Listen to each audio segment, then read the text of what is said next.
So he comes over and he goes, dude, that's a 200. Like he knew right away that that was a 200 plus inch typical. Like he was just by looking at it. And so I'm just like, oh yeah, heck yeah, man. And he put a tape on it, and then he got a number like around like 214 and some change typical. And I was just like, and he was like, Huff, like you got to get this in like a safe right now. And I'm just like, I had no idea. I never checked any kind of records or anything. I just go deer hunting. Oh, you got her, dude. She's down. Let's go. Dude, I just shot a deer of a lifetime. Freaking smoked him. One with nature, and if you're a believer, one with God. Definitely gets your heart pumping. Boy, you are in trouble. Fall Obsession Podcast. All right, everybody, welcome back to another Fall Obsession podcast episode. I'm Sam Thrash, your podcast host for this week. Our podcast is driven by our friends over at Ridge Rock Hunt Company, and we will talk more about them at the close of our episode today. Joining me today is a special guest, Mr. Dustin Huff. Dustin actually made contact with our Midwestern Regional Staff Coordinator, Tyler Wolf, who unfortunately is not able to join us with today's conversation. He wanted to, but with work and everything, that wasn't possible today. But Dustin, welcome to Fall Obsession Podcast, man. Happy to have you on. Appreciate y'all having me, Sam. I'm happy to be here. Absolutely. Happy to have you, man. Real quick for our listeners, just to start off our conversation today, tell us kind of who you are, where you're from, and what you hunt. Cool. Name's Dustin Huff. I'm 28 years old. I'm from Indiana, southeastern Indiana, I should say. Last year I was fortunate enough to shoot the number one typical whitetail in the United States. And it's been crazy. That's how I met Tyler. I was doing a show at Rogers Sporting Goods in Liberty, Missouri, and Tyler came up and started talking with me and told me about the Fall Obsession. I said, yeah, I'd love to get on there and talk with y'all. So here I am. Awesome. Well, man, yeah, we really appreciate your time and coming on the podcast with us today. So the number one typical whitetail, that's a big accomplishment right there in and of itself. And I imagine that your life has probably changed a little bit since killing a buck like that. Am I right? Yeah, it's been nuts. Like, I'm just just a redneck that goes deer hunting. Been doing it since I was 12 years old. And I just never thought that a deer like that would, be walking on a property that I have been hunting for 16 years. Yeah. So yeah, it's been nuts. Been doing a lot of shows. I didn't even know there were, deer shows, so to say. But yeah, we've been doing a lot of those and just taking him around and showing him off. Gotcha. So just for a little bit of background on yourself, if you don't mind my asking, man, what do you do for a living? So I'm originally a singer-songwriter. I've been doing that for the past 8-9 years, traveling back and forth to Nashville, Tennessee, back up to southeastern Indiana. I spent my early 20s touring all over the country. I got a good friend named Luke Combs that I was on tour with him for about a year before he signed his big deal. And but yeah, just been doing that for a while. And my second love is deer hunting, and you can find me in the woods come October, November, December. Yeah. I enjoy Luke Combs' music and everything. And I've heard that he's a pretty big whitetail hunter himself. Yep. That's awesome. So you yourself, you prefaced it with, you're a blue collar guy, and you never thought that a deer like this would be walking out onto a property you hunt. Without giving too much away, obviously, what kind of property are we talking about? How big, and what was the typical caliber of deer that you've seen over the years? Because you said you've hunted there for quite a while, so.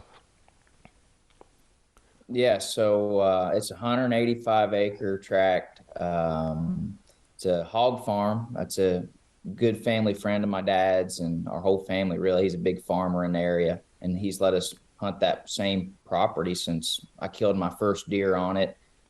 Dad's killed a lot of deer on it. My biggest on there is a 134-inch 10-pointer. So, I mean, that's usually what we see, you know, that 130 to 150 class deer. But the biggest that has ever been taken on that property was taken by my dad back whenever I was a freshman. So that's probably been 12 years ago or so. And that scored 153 deducting. That was with deductions. He was probably about 175, 180-inch deer. So that was the biggest deer that we had ever heard of or seen or ever been taken on that property. So shooting this thing was just like, what the heck, you know? So did you have any intel on this deer, any pictures or anything, or was it just boom, there he is one morning or evening? Yeah, so I don't run trail cameras on this property. I used to in high school a lot, but since I've been, you know, traveling back and forth the past how many years, I just kind of let it go. And then I go in the, you know, usually the third, fourth week of October and really start hitting it hard just because I've hunted it so long and my dad's been hunting it for so long. Like I just kind of know where to put my stands up, where my set stands are, where the funnels are, where I've killed deer, where dad's killed deer. So we just kind of base it off that and, you know, don't even really mess with cameras on that property. Gotcha. So take me into this hunt a little bit, and kind of set the stage for us as far as the, you know, the hunt that you were out there when this deer walks out. Yeah, so it was November 4th was the evening that it happened, but I had been hunting that whole week. So I think I was in Nashville that week before, and then I got in like the 28th or 29th that weekend, and then hunted that Halloween weekend, and then hunted that whole week. But it was November 4th evening. I passed up how many small, you know, basket fork heads. I was just trying to beat my 134 that I killed in 2020 on that same property. That was my biggest deer. You know, I'm just trying to beat him. And the first shooter I seen on November 4th was whenever Moose. Well, I named him Moose. Moose is what I call him. But yeah. So I've been hunting 7-8 days in a row, 8 to 10 hour days. You know, right there in the rut. So you know, I'm just finding 4 different set stands is where I'm going to all week. And then that evening, I just decided to take my climber out. And it was just a nice 55 degree evening, just a sweatshirt on. And I went to the west side of the farm, which I hardly ever go to that side just because I leave that to the deer.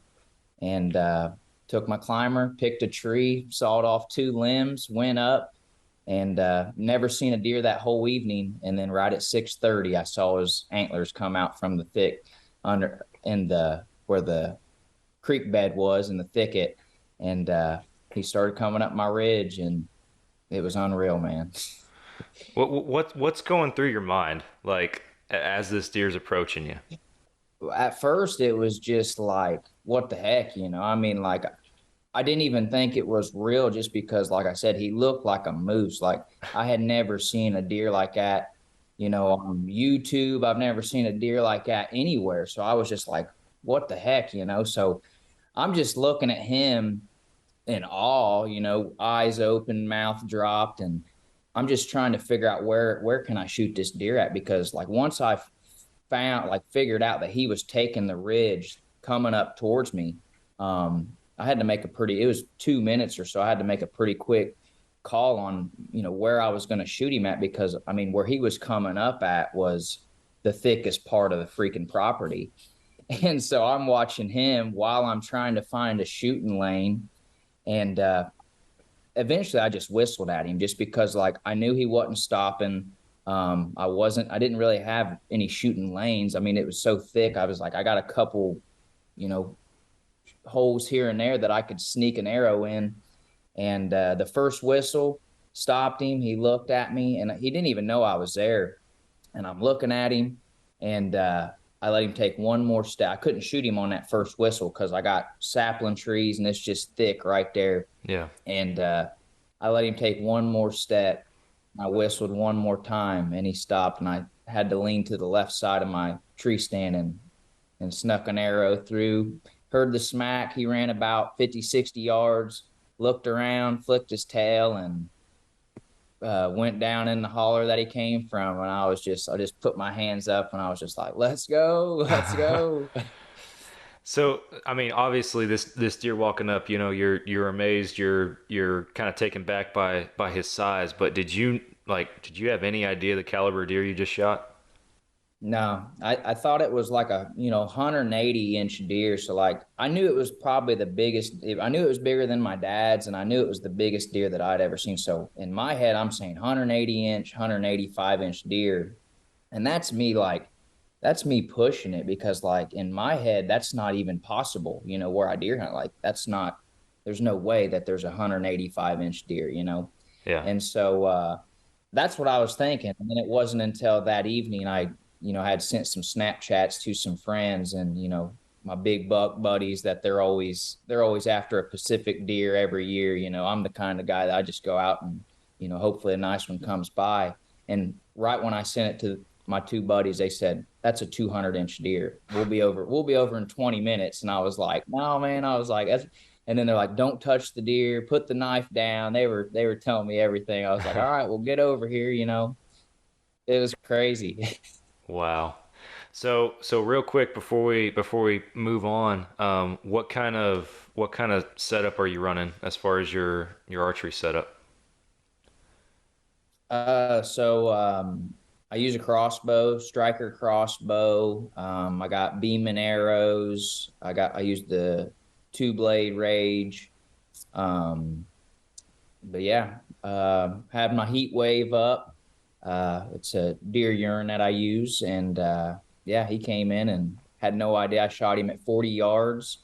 Yeah, I had to guess too, because like as he was coming up, it was so fast. Like I said, like 2 minutes. I didn't even have time to get my rangefinder out. And so I was just guessing the whole thing, 30, 40, and I just said 40 yards, put the 30-yard pin just a hair high and let it fly. Wow. That is incredible. So you text your buddies, everybody's coming out. Y'all are going to go get this deer. Let's talk about the recovery. How did that go? Yeah, so I called my girlfriend right after I was still in a stand, and because like I said, I was on day 7 or 8, so I hadn't been home very often, and so I called her, told her that I just smoked a giant, and then I called my dad and told him, I said, hey, I think I just beat your 153 is what it is scored after deductions, and I said, I think I beat your 153, and he was like, there's no way, And I called the property owner, and he's got 3 boys. And so we all go and check this deer out. So I get down out of my stand. I go up to the field edge. And by that time, they're all starting to come in. And we couldn't get a side-by-side back there just because it was so thick and in the steepest holler. And so we all just went up to it. And we're just looking around whenever we get up to it. And we're just like, we're throwing numbers around, I'm saying 180, 185. And then the property owner, Troy, like I said, we're not guys that just like eat, breathe, sleep big bucks. We're just deer hunters. Yeah. And he goes, I'd say that's a high 160s.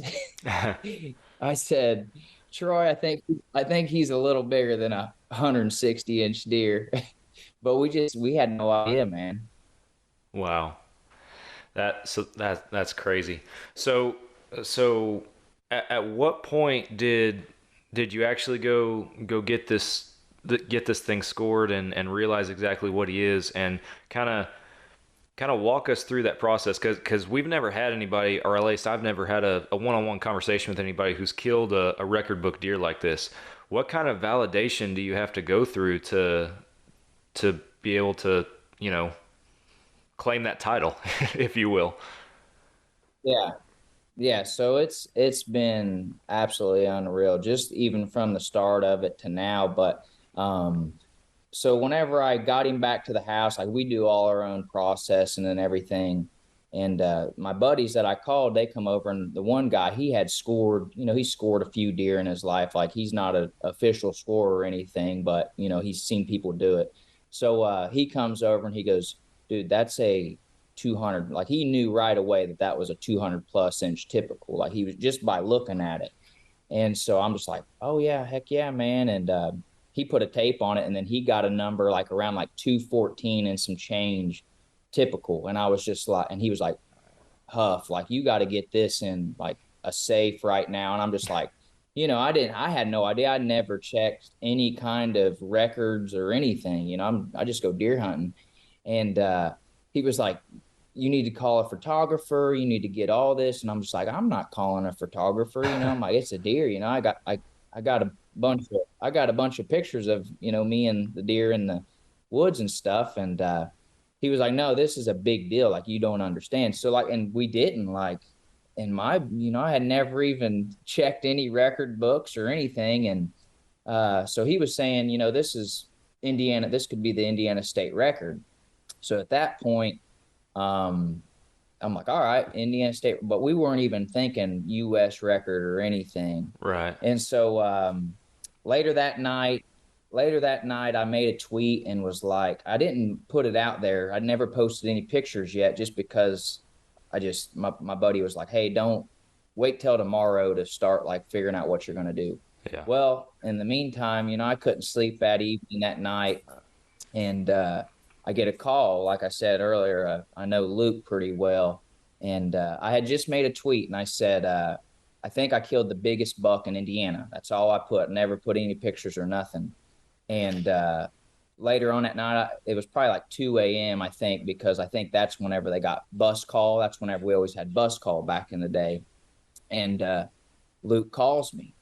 And I'm like, what the heck's Luke calling me for, And he said, Bubs, he said, let me see this deer. And so I seen him a picture and he was like, dude, you don't understand. Like, this is a different ball game. And I was just like, really? Yeah, it's a big deer. It's, I'm going to put it on the wall. I wasn't really thinking anything. He's like, I'm going to make a phone call for you tomorrow. And he ended up calling Meat Eater, because he was just on a Meat Eater episode, antelope hunting. And yeah, so he made the phone call for me, and then they called me the next day and kind of walked me through on how to go about scoring it and who to get a hold of. And yeah, it was a big ordeal and process that I had no idea about, Yeah. Wow. That is crazy. So what is the official score? So the official score is 211 and 4/8. It's right behind the Milo Hanson. His was like 213 and some change. So we missed the world record by like an inch and a half. So biggest typical whitetail in in the United States, second in the world, right? So yeah, because I think Milo's was in Canada. Yeah. And they said that the James Jordan buck was it held the typical U.S. record for like 107 years, and that was the crazy thing about it, because it was like since 1914 or something was the last time it had been broken. That is insane. Nuts. Holy cow, man. Absolutely. Wow. So, like, you can Google your name and see that you've been in all these magazines and podcasts, and like you were saying at the beginning, these shows and everything. Leading in, or for the past year, I guess you could say now. How crazy has that been? Just because like you said, you're a blue collar guy. You're just a deer hunter, man. So what is this? Has it been overwhelming, or? I mean, it has been, but I mean, it's crazy. I love it. I mean, I just never thought it would, I'd ever have this opportunity or anything, just getting and going and talking deer hunting with other deer hunters and, showing a deer off that, it's just crazy to me. It doesn't make every day I just look at him and just go, why? Like, you know what I mean? It's just, because let me tell you something. So after I killed this deer, neighbors so my neighbors had a bunch of trail cams of him. They had been after this deer for like 3 years. Oh, wow. And he had been traveling. He had been traveling 8 miles. This is what's crazy about the story too. Like, so after that night that Combs called me and everything, and then the next day, I Meat Eater called me, and then they posted a story that said this buck might crush the Indiana state record. And at that point, we're just thinking, state record. We didn't really know about USA and stuff like that. And so that kind of blew it up where people were calling, and that was pretty overwhelming that week. Different podcasts and magazines and stuff, and just wanting the story. Yeah. And so that was pretty crazy. But anyways, my adjacent neighbor, who I had never met until that weekend, who had been after this deer, had 3 years of trail cams of him on his Lucky Buck mineral. So he comes over, and I just had him in the walk-in cooler at the house. We had a couple other deer hanging up, and I open up the cooler, and he goes, "That's him." He just put his head down. He goes, "That's him." And because he had actually had a 200-yard open or freehand shot at him in 2020 season. In the 2020 season, whenever he was an 11-pointer, and somebody found those sheds, and those were 197.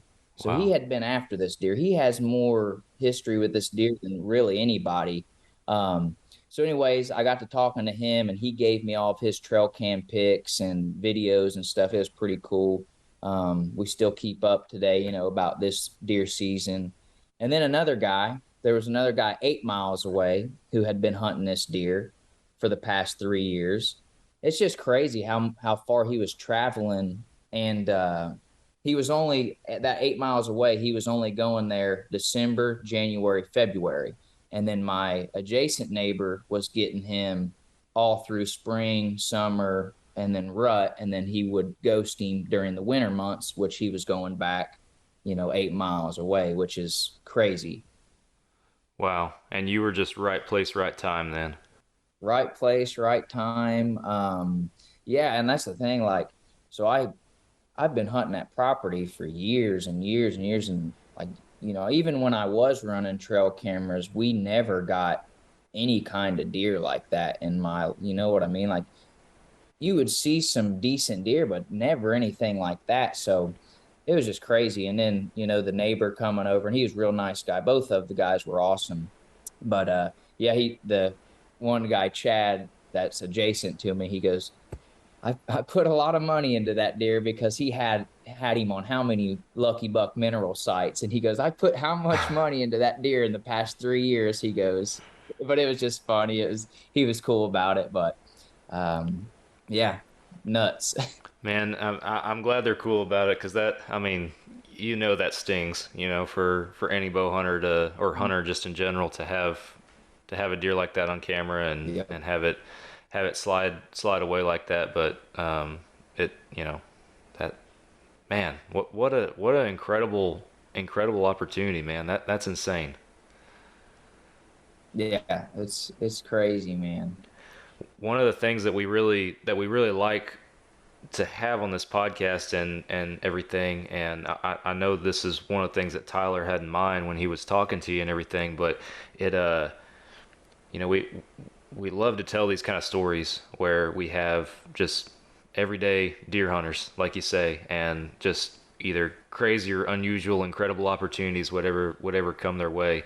And man, it was a big year for the Midwest last year with your deer, and I believe that the non-typical world record was broken last year or the year before too, I believe. Yeah, I think it was the year before.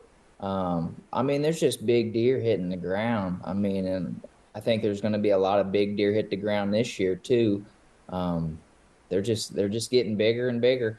Seems like. Man, and that's the thing, is they're out there, and that's what's really cool about telling these kind of stories, is it really shows that, hey, you don't have to hunt these crazy farms or crazy ranches or properties, whatever it might be. you never know when a giant is just going to come strolling by and everything. Just no matter what environment you're in, especially up there in the Midwest, man. I mean, everybody knows that there's giants tucked back in those woods, and really cool to hear a success story about somebody that not just killed a big deer that caught him off guard, but also just to have a record book deer, the biggest typical in America. That's man, that's incredible. Very cool. It's crazy, especially where I deer hunt, man. It's a hog farm, like 185-acre hog farm. I mean, probably a 60-40 timber and crops, and I mean, it smells like hog, man. It's all it like. What I always tell people, like my cover scent is I'll walk through the hog barns and then go sit in a tree because that's what they're used to smelling all the time is, Yeah. you know, hog manure. So, yeah, it's just people would see the farm and be like, how did this deer come from here? And it's like, and that's what, like you said, like, and I tell people, you just got to be in a tree at the right place at the right time, and you just never know what's going to come by. I mean, especially during the rut. Yeah, absolutely. No, I couldn't agree more. Granted, we don't down here in Texas, we don't have the caliber of whitetails that y'all have up there for sure. But yeah, man, the rut and post rut, man, it does crazy things. I saw bucks that I'd never seen before on camera last year start showing up that kind of toward the end of that rut, and then after, and they hung around for quite a bit. So yeah, just like I said, you never know what's going to walk out of the woods in front of you. That's incredible. Well, so what has been the biggest since I know, like you said, magazines and people reaching out and the shows and everything, all that's been kind of out of the norm and crazy for you. But what's been through all that, what's been the craziest thing or the craziest opportunity you've had to share your story with somebody as far as just at a level you never thought that you'd be able to, as a deer hunter, share a story like that or be on, if that makes sense. I might not word that right, but Yeah. So I've got to meet some cool people, like the Real Tree guys. I got to go down to the Real Tree farm and did a podcast with Michael Waldale and met Bill Jordan and David Blanton and all those, Tyler Jordan. And it was just awesome. I mean, I just never, that's what I kept telling those guys. I was like, dude, I used to watch your guys' VHS tapes, as a kid. And then, once DVDs came, I was buying the DVDs and, just to be able to just hang with those guys for a day and, just talk deer hunting and show me around the farm. It was just awesome. Those guys and the meat eater guys, just talking deer hunting. I just never thought that I would get to hang out with guys like that I had been, looked up to for so many years. And yeah, it's just been a crazy experience. well, that's awesome. Are you like are you like going on tour for music and stuff and just bringing the buck out with you or doing anything like that? So it's actually the flipped. I'm taking the deer and then I'll play like 3 or 4 songs like at the shows and stuff. So like I'll get up, show the deer off for, however many hours that day at wherever we're at. And then at the end of it, then they'll have like a stage and stuff set up. And then I just play 3 to 4 songs. And yeah, it's pretty cool. And we'll have a guy up there just like asking questions and stuff and about the deer and music, just kind of bringing both to the show. And yeah, and just getting, sponsorships and stuff like that. And, going around and promoting their stuff and their brand. And it's just, I didn't even know there was deer shows. That's what's so crazy. Like I didn't even know this stuff even went on. Yeah. Wow. That's awesome, man. So as we're about to enter another fall hunting season, so I know you're, like you said, you're just a deer hunter, man, but you killed this buck last year. You've had all this last year, right? I'm not a year off, correct? Yeah. Okay. Just making sure. 2021. Gotcha. So you killed this buck last year, and then moving into this fall, after all this has happened, and you've had all these crazy opportunities with all these people. What does hunting season look like coming up? Oh man. So actually the property that I killed moose on, it got hit bad with EHD this Oh, year. So nobody, we're not even taking, yeah, it's terrible. The property owner, he said they're finding more dead animals than they are live animals. So it's been terrible. So I ended up actually getting a property down about an hour or so from that property, and just a little 30 some acre tract. But it's got a lot of potential. I think I just put up my trail cams up last week, started running my heat wave scrape talkers, and see if we can get these bucks moving. And I'm just kind of getting intel this year just because this is my first year hunting this property. But it seems like it's going to be pretty promising. But I wish I could still go hunt that 185 acre track, but man, it happens. Like about every 5 years, it gets hit with that EHD, and just me, the property owner, my dad, and his boys, we won't shoot deer that year, and then usually that next year it comes back. So just leave it a year, and hopefully next year be good. But yeah. yeah, I'm excited, man. Absolutely. Yeah, and that's what's crazy is it seems like no matter, there's always the question that guys ask, like, well, how do you top that? How do you top that? And at least everybody I've asked that's killed a big deer or their best deer, whatever it might be, it's at the end of the day, they're deer hunters, man. They're gonna keep plugging away, and Yeah. for just a little late point could walk out, and they'll just still get just excited about it. So Yep. Yeah, that's how I am, man. It's like, you know, shooting him, but my biggest before him was that 134-inch 10 pointer. So like I'm going back to that. Like the odds of me shooting a 200 inches slim to none. So I'm just going back to that 134. If I could shoot 140, 150, 160, if I can work my way up, or at least, I'm not going to let a 150-inch deer walk by. If he walks by, he's going to get shot. So, yeah, it's just back to, that was just crazy. And it's just back to shooting, hopefully a decent deer this year. Maybe my nephew will kill a big deer this year. I'm getting him involved in hunting, and he killed his first 2 deer last year with me. And yeah, he's more fired up than I am, I think, this year. So that's going to be the fun this year, is getting him hopefully shooting a deer on camera. I told him, so that'll be awesome. very cool. That's awesome, man. Yeah, it's always really cool to get kids involved in hunting and everything, and that's awesome that your nephew is just as pumped, if not more pumped than you to be able to do something like that. What does he think of your giant deer?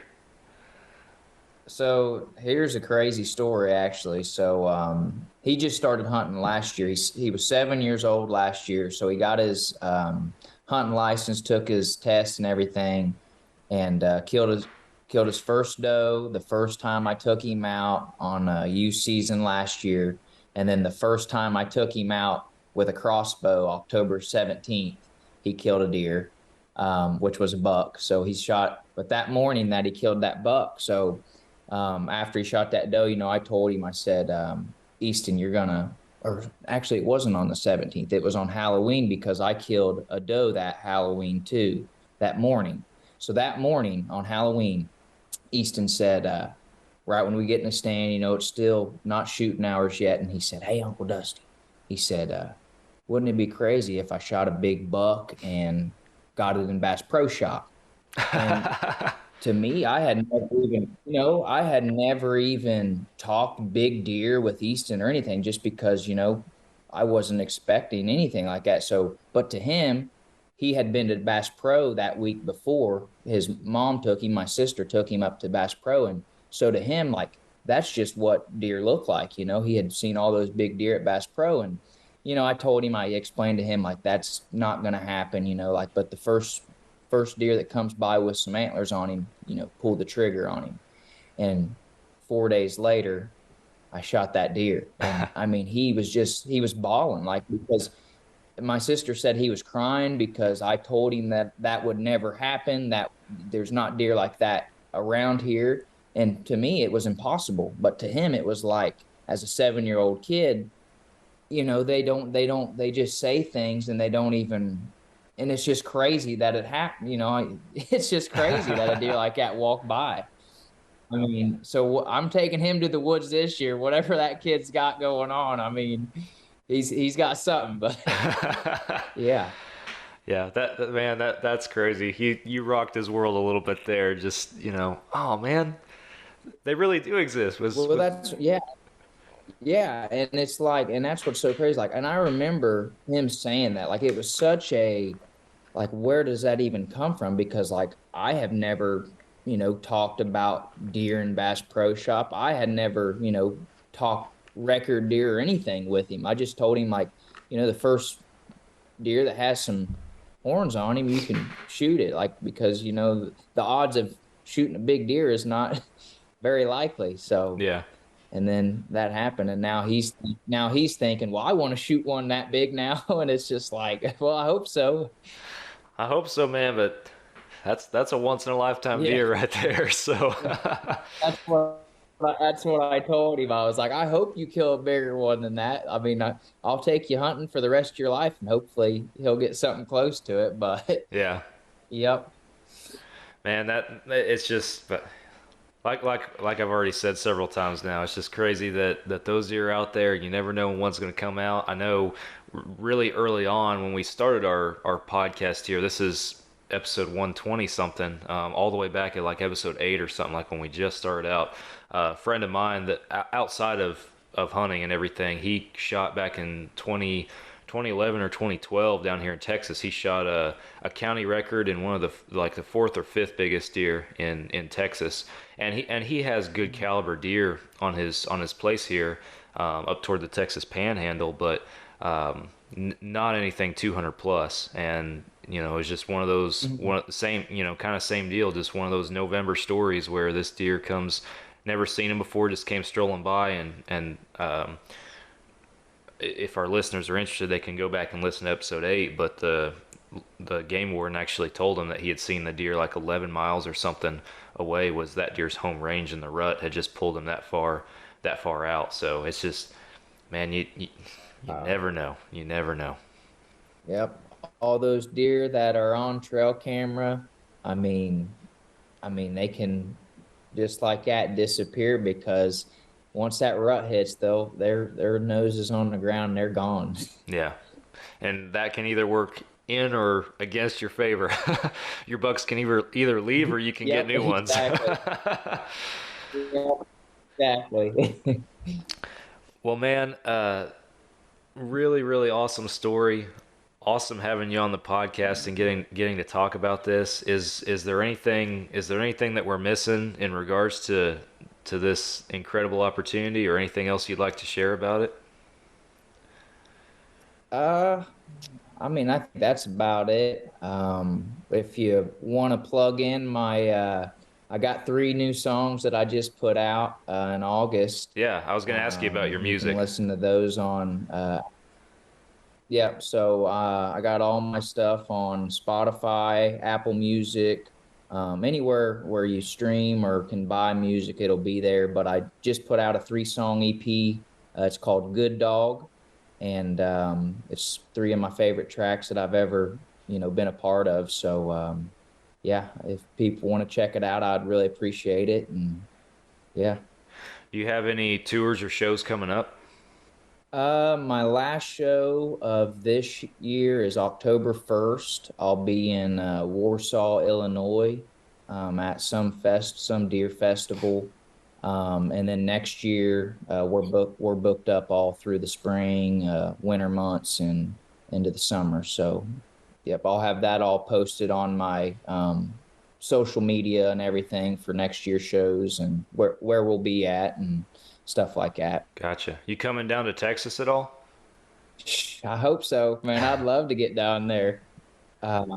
See if we can figure something out. The farthest that I've been now is Iowa. I did the Iowa City, or no, Des Moines. I did Des Moines, Iowa. They had some kind of big buck thing there. But yeah, I'm hoping to expand a little more this year. I just mostly did all Midwest this year, and then next year we're talking about going out, to the ATA show in Vegas. Hopefully, Texas would be awesome, or just anywhere outside of I just kind of want to go around just to talk to other deer hunters outside the Midwest too, and just, talk deer hunting. Yeah. Man, yeah, if you're ever in the North Texas area, the Dallas-Fort Worth area, be sure that you hit us up. We'd love to find a time to hang out and I don't know, maybe one day share deer camp. Who knows, Yeah, that'd be awesome, man. Awesome. Well, before we hang it up, I know you mentioned the tracks online, everything on the streaming apps and everything, but tell us on social media, where can people find you? So I'm on Facebook, I'm on Instagram, and it's the Huff Buck, at the Huff Buck, and I post all my shows or where I'm going to be at, or just what's going on in life and stuff like that. You can find all my information there, and yeah. Awesome. Well, really appreciate again, man, you taking the time this afternoon to hop on here with me and share your story. Incredible. Yep. Thank you for having me, Sam. I enjoyed it. Appreciate it. Absolutely, man. Well, for our listeners, you guys heard from Dustin there, where you guys can go find him and everything. So check him out on social media, give him a follow, go listen to his music as well. Give all that a good thorough walkthrough and everything. If you guys are new to Fall Obsession or our podcast, thank you for listening. We drop a new episode every single Monday morning, and you guys can go to any of your popular podcast streaming apps to listen. And we're also on Carbon TV with our podcast and a few of our other video series, and Waypoint TV as well. Those are all places you guys can stream our podcast. Podcast videos are on our YouTube channel, along with all of our other forms of media series. So go subscribe to Fall Obsession's YouTube. Fallobsession.com is the website, and that's the hub. That's where you guys can go to find all of our content, whether it's the video series, the podcast, wild game recipes, gear reviews, other educational articles and videos, whatever you guys are looking for. We cover hundreds of different topics in the hunting and outdoor industry. Ridge Rock Hunt Company is the podcast partner. Derek and Lacey out there in Mississippi, they book hunts for outfitters, vetted outfitters across the country. So if you're looking to get set up for a hunt that you've been saving up for or anticipating for a while, give Derek a call. Super laid back, down to earth guy, and he'll get you situated in a spot and with an outfitter that fits your needs. We're actually going to have him back on the podcast here coming up to talk about an alligator hunt that he had. So looking forward to that. But Dustin, thanks again, man. Appreciate you. Thank you. Appreciate it. All right, guys. Thank you all for listening. We're back again next week, as always, for another Fall Obsession podcast episode. We'll catch you then.